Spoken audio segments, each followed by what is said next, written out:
ठीक है ना। तो देखें कि हम जो पढ़ रहे हैं वो पोस्ट ऑफ कॉम्प्लिकेशंस पढ़ रहे हैं। ठीक है, पोस्ट ऑफ कॉम्प्लिकेशंस किस चीज़ के? पोस्ट ऑफ कॉम्प्लिकेशंस ऑफ किसी कोई पेशेंट जो है, किसी भी पेशेंट के जो ऑपरेशन कोई सर्जरी होती है उसके बाद पोस्ट ऑफ क्या कॉम्प्लिकेशंस आ सकते हैं, पोस्ट ऑफ क्या कॉम्प्लिकेशंस आ सकते हैं। तो उनमें से एक कॉम्प्लिकेशन है फीवर। ठीक है ना, पोस्ट ऑफ फीवर। देखिए जो पोस्ट ऑफ फीवर जो है, temperature greater than 38 degree centigrade, ये कॉमन होता है in first few days after surgery. First few days after surgery में ये जो होता है फीवर कॉमन होता है। पोस्ट ऑपरेटिव फीवर को डिफ़ाइन कैसे करेंगे?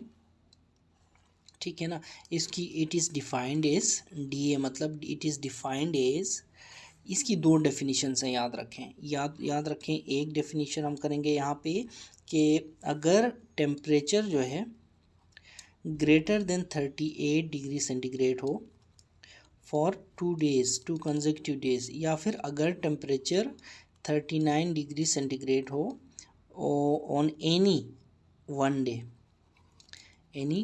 Day post of. ठीक है, तो ये पोस्ट ऑफ फीवर की डेफिनेशन है।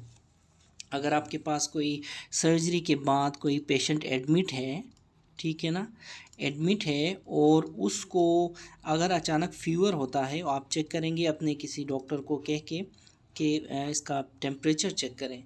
अगर वो बताता है कि 38 से ऊपर है तो वो पोस्ट ऑफ फीवर में आ जाएगा। ठीक है, तो उसकी आप लिखेंगे नोट्स में कि patient is suffering from post of fever.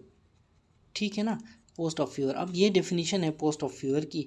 तो देखें पोस्ट ऑफ फीवर जो है ये दो डेफिनेशंस में आ गया। ठीक है ना, most early post of fever जो होता है ना, अर्ली पोस्ट ऑफ फीवर जो होता है, पोस्ट ऑफ फीवर जो होता है, ये मोस्टली इसका जो अगर आप देखेंगे ना तो इसका इन्फ्लेमेटरी स्टिमुलस आपको मिलेगा, इन्फ्लेमेटरी स्टिमुलस मिलेगा। ठीक है ना, इन्फ्लेमेटरी स्टिमुलस, पेशेंट सर्जरी के थ्रू गया है ना, तो इसको कोई भी इन्फ्लेमेटरी स्टिमुलस हो सकता है। ठीक है ना, और ये जो है रिजॉल्व करता है, इट रिजॉल्व्स स्पॉन्टेनियसली। ठीक है ना, मोस्ट अर्ली जो फीवर होता है। ठीक है ना, देखिए फॉर एग्जांपल किसी पेशेंट का सी सेक्शन हुआ है, ठीक है ना, सी सेक्शन हुआ है और जो सी सेक्शन के बाद उसको शिवरिंग एंड फीवर हो रहा है। ठीक है ना, शिवरिंग एंड फीवर हो रहा है ये, और फिर इस तरह की सिचुएशन में पेशेंट आपके पास कंप्लेन लेके आए कि पेशेंट को शिवरिंग हो रही है, फीवर हो रही है, तो आप उस टाइम पेशेंट की काउंसलिंग करेंगे कि ये जो है फीवर है ये इन्फ्लेमेटरी स्टिमुलस की वजह से है। ठीक है ना, इन्फ्लेमेटरी स्टिमुलस की वजह से है, और जो है ये आपने कहना है कि ये रिजॉल्व हो जाएगा स्पॉन्टेनियसली।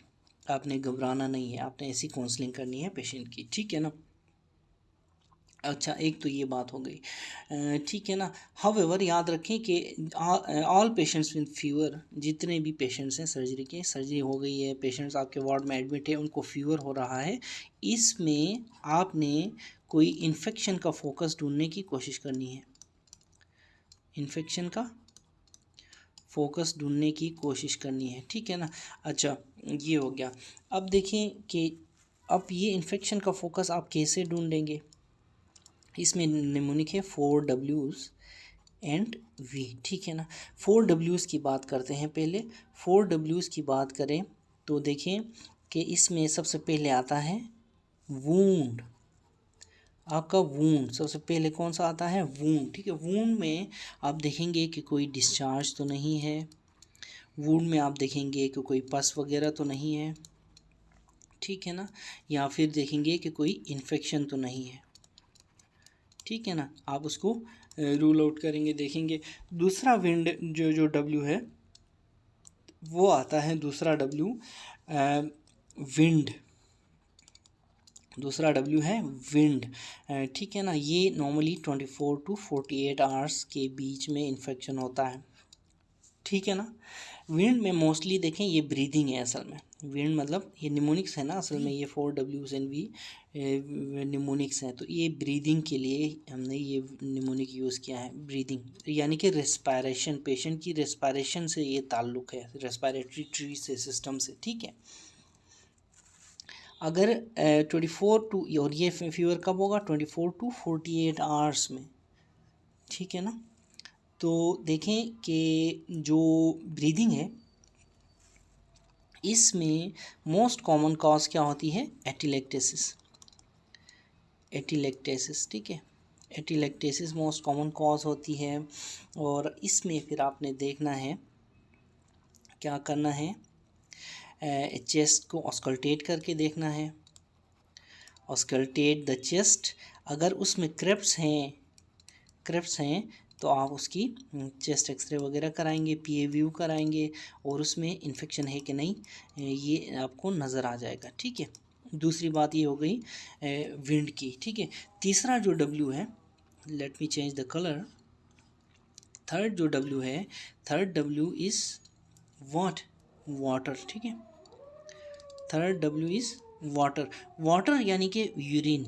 यूरिन मतलब यूरिन इन्फेक्शन हो सकता है पेशेंट को। ठीक है ना, ये इन्फेक्शन जो है आपको 5 से 7 दिन में इन्फेक्शन की वजह से फ़ीवर मिल सकता है। ठीक है ना, या दूसरे लफ्ज़ों में 5 से 7 दिन में जो फ़ीवर होगा, 5 से 7 दिन में, वो अगर पेशेंट उसके साथ आता है फ़ीवर के साथ पोस्ट ऑप, तो आप समझें कि ज़रूर इसको कोई UTI का इशू हो सकता है। आपने उसकी UTI रूल आउट करनी है। ठीक है ना, अब ऐसे केसेस में फिर आप क्या करेंगे, इन्फेक्शन को हिस्ट्री लेंगे अच्छी सी और यूरिन सैंपल भेजेंगे। ठीक है ना, और पेशेंट को क्या करेंगे, इन्फेक्शन को रूल आउट करेंगे। चौथा जो W है, चौथा W is, let me change the colour. चौथा जो W है, चौथा W इज़ वॉन्डरिंग ड्रग्स। ठीक है ना, चौथा W है। और जो चौथा W है ना, इसमें फिर आपने क्या करना है, ड्रग्स देखनी है, कोई एंटीबायोटिक जो पेशेंट को जा रही है उसके बारे में देखना है। ठीक है ना, अगर नेसेसरी आप फील करते हैं तो आपने चेंज करनी है ड्रग को, और ब्लड सैंपल भेजने हैं फॉर कल्चर एंड सेंसिटिविटी। ठीक है, ये देखना है। फिर W आता है हमारे पास। W जो है, V आता है। V is for vessel.